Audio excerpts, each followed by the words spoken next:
Since the copium high of CitizenCon has settled, I've had the chance, thanks to Evocati access, to dive into the 4.0 server meshing test builds.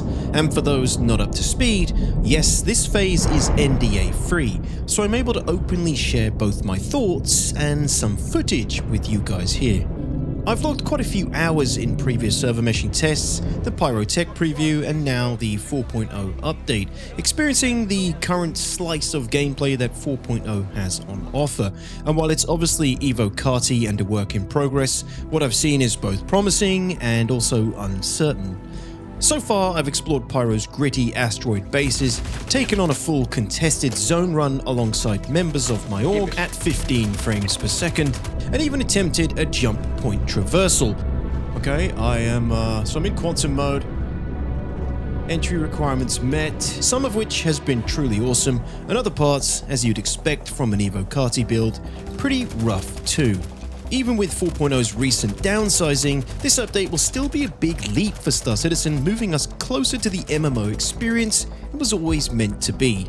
So, hello and welcome back, my fellow bags of meat. Jump in with me as I share my first impressions of Star Citizen 4.0 and Pyro. There we go! Oh, baby! Okay, we're going in! So, first up, Asteroid Bases. Now, I've only explored 2 so far, and all appear to be quantum locations on the star map.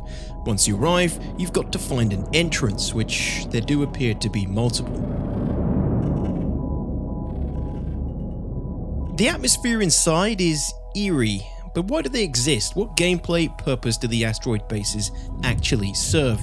COG has defined them as explorable locations designed with FPS gameplay in mind, with multiple zones featuring a sort of progression system. As you move through the zones, you'll find tokens to unlock the next door and further access to the base.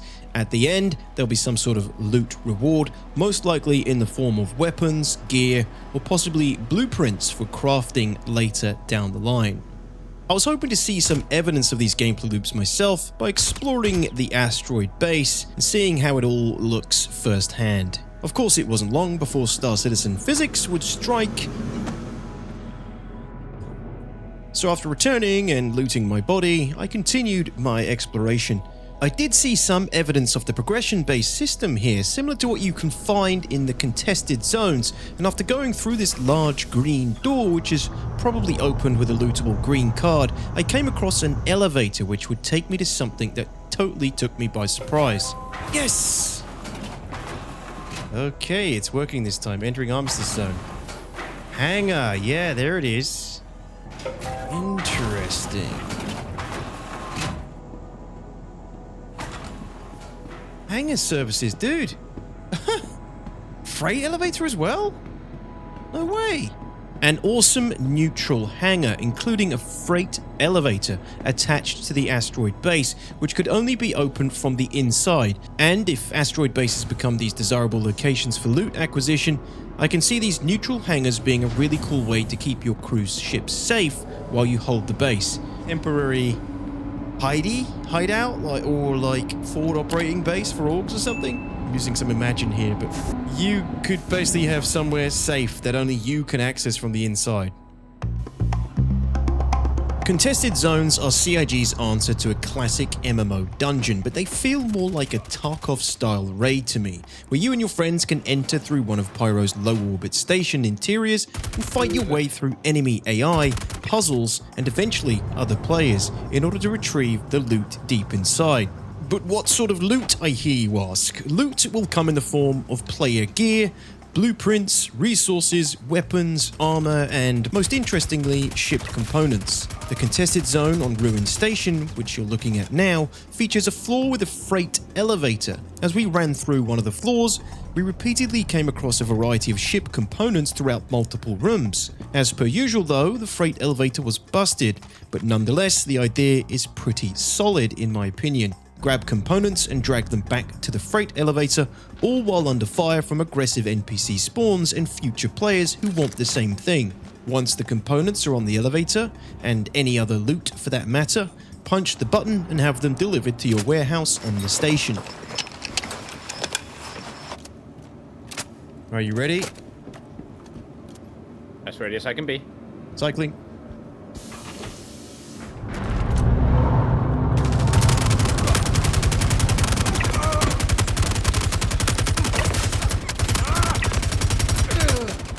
Holy shit.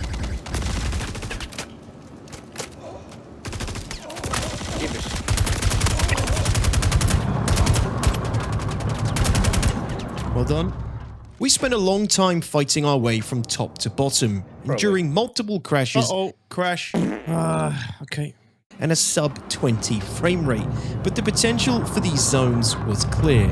Despite the terrible performance and numerous bugs, which I sincerely hope will be alleviated before 4.0 goes live on the back of server meshing, the contested zones felt fun and challenging. Oh, there's Copians. I don't want to fight Copians with this amount of lag. Oh my god, it's so quick! It's dead, it's dead. No, it's not dead! It is dead.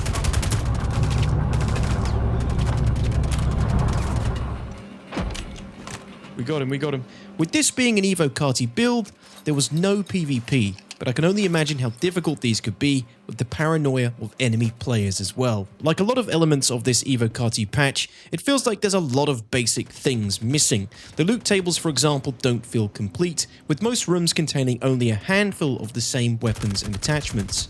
I repeatedly found the dead rig shotgun, for example, and my org mate Capitoast found a special skinned Kana. Would you mind holding while I get some screenshots? Yes, that's some great true gameplay loop. That's some great screenshot material. Aside from these, there really wasn't much loot to get excited over, and I look forward to seeing the loot tables throughout Pyro receive some more work. Generally, when I played the Pyro Tech preview, things felt a little bit more fleshed out than they do now, which I can only assume is because they've dialed things back for the Evo test while they focus more on server meshing.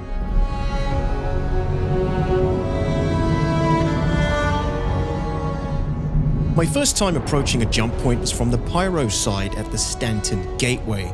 Up till now, I had completely held back on watching any footage of these jumps on the internet so I could experience it myself for the first time, and I was not disappointed when I arrived. These things are genuinely beautiful, majestic, and ominous all at the same time. I've never seen anything like it in a video game, and I think CIG has outdone themselves with their design. That being said, I didn't really have an idea of how to enter. I know I had to call ATC or request a jump, which I did do, but it seems like someone else initiated the jump for those of us who were waiting. Once I'd lined up, entry requirements were granted, and then broken a few times before it began to pull me in. Okay, this seems to be working. Orion just went through.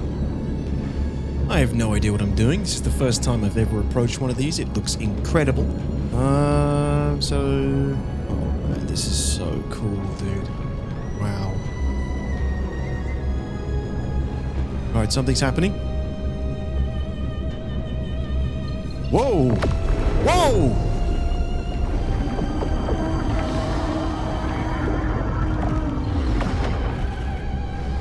Wow, okay, somebody just opened it up. Okay, I am, so I'm in quantum mode. Entry requirements met. Okay. Entering jump tunnel. Okay, I think it's pulling me in. What's it? No? Entry requirements failed. Okay, hold on. Entry requirements met.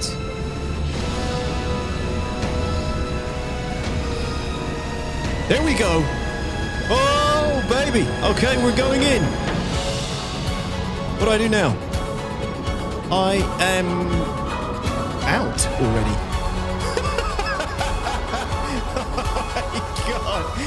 Oh my god. I really had no control there.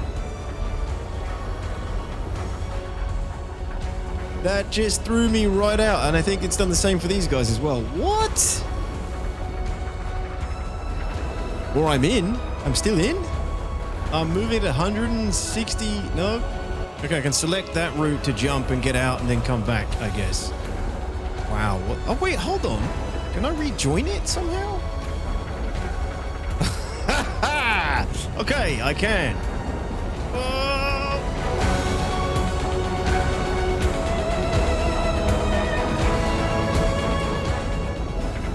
This is crazy. Alright, let's bring the speed right down and try and fly through this thing. Here we go. We're back. I don't have... I thought this was going to, like, pull me around a lot more. I apparently didn't have much control just then. Just flew right out the side. Let's follow this thing through now. I don't know if this is working as intended, or if I'm supposed to be able to just fly out, but... Like, I'm supposed to be able to just fly out the side and then fly back in. I don't know if that's intentional. I was under the impression that you would be thrown out and then have to jump back somewhere else, but we're back. We're in. I'm gonna try and keep speed low, apparently, but... I'm out again. Why? I don't think I went out the side there. Man, this is trippy. Let's get back in. No, we can't get back in. We are... Is this supposed to be like this? Whoa. Trippy. Again, this doesn't seem right. Cruising at 700, the 800 ms. Almost the top nav speed. I'm just following this thing around. I don't think I'm supposed to be, though. I don't think this is actually what the jump point is supposed to look like. Because I've not looked at anything, guys. I've basically tried to stay spoiler free for myself personally. So I don't know what to expect with these jump points. I haven't watched any. I think this visually is warped. I don't think it's supposed to look like this. I think it's supposed to be a tunnel the whole way through, but something else is happening again here. Here we go. Yeah, we're back in some sort of tunnel again. I mean, it's quite easy, but it doesn't pull me around as much as I thought it was going to. Like, I'm pretty sure I am doing all of this. I'm avoiding those things. I feel like those things are dangerous. Like, I'm going to get thrown out if I fall into those. Right on the edges. I think I'm supposed to avoid these.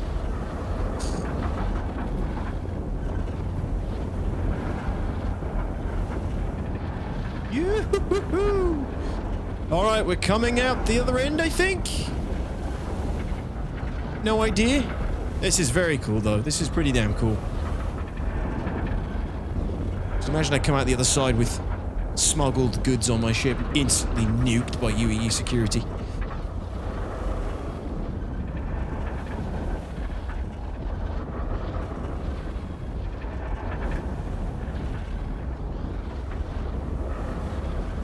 Oh, no, this isn't Stanton. So I'd been thrown out of the wormhole, and I can only assume I either did something wrong, or it wasn't quite working as intended. Orion, the player who went in before me, did confirm he had reached Stanton, but a few others said they were thrown out as well. Either way, that was a truly epic ride, and I can't wait for you to have yours. Moving on, I knew I wanted to revisit and explore Bloom. I was last there during the tech preview last year, and it was the coolest planet in Pyro. And, well, it still is. The cloud density was the thickest I've seen yet, which once again wreaked havoc on my frames, but it really did look great. Once through the clouds, I tried to test some maintenance missions, but as with much of this Evocati patch, a lot of the features were turned off or simply not working. Nothing.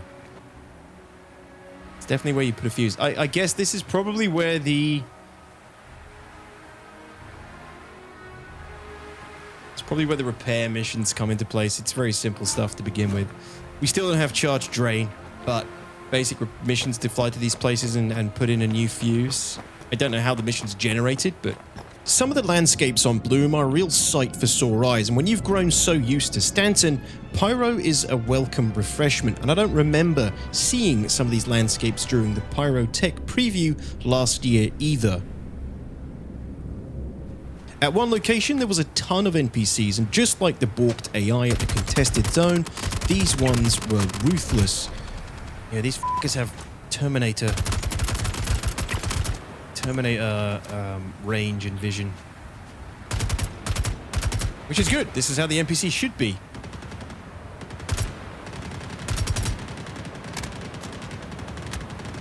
But they're hitting me and I can't even see them. They're also bugged. They look in the opposite direction that they're shooting you. I'm gonna die here, chat. Testing Evocati over the past week has been eye-opening. While it's clear that this build is experimental and geared towards data collection, I'll admit it's been more stable than I expected. Compared to the current PTU for 324 and live servers, Evocati has actually felt more playable, and even if it's unlikely, this feels ready for a wider PTU release. And here's the thing, player counts in Evocati have been low, with barely over 100 players per shard across 4 servers and a 380 player cap. It's hard to see how CIG is gathering the volume of data they'd need to push things forward. Plus, with IAE around the corner, we're about to hit holiday chaos phase, when the free fly and everything else makes it impossible for dedicated players to test or play the game reliably. If CIG has any aims to get 4.0 live before the end of the year, they're going to need to move this to PTU very soon, in my opinion.